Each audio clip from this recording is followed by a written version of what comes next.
El juvenil ha acabat la primera volta com a líder. Després d'un inici regular, els de Moisés Hurtado s'han consolidat en la primera posició.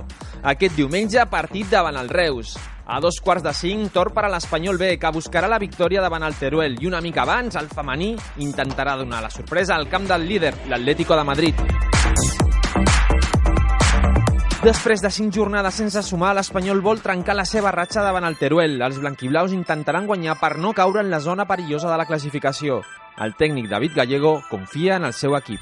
Lo único que tenemos que intentar es buscar ese estado de acierto de los jugadores, sobre todo más ofensivos, y seguir trabajando como hasta ahora a nivel defensivo. Es el primer paso para revertir una situación que teniendo jugadores de nivel y de calidad y de talento, no tengo ninguna duda que lo vamos a solucionar. El juvenil A, en un estat de forma notable, jugarà davant el Reus en el primer partit de la segona volta. El tècnic blanquiblau, Moisés Hurtado, comenta que no estan obsessionats amb el liderat.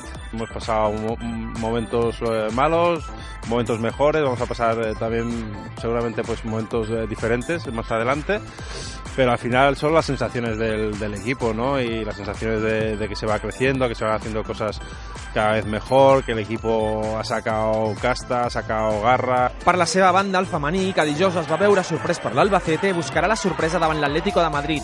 L'entrenador espanyolista Joan Bacardit només demana que el seu equip competeixi. No per un partit ara ho tirarem tot per la borda.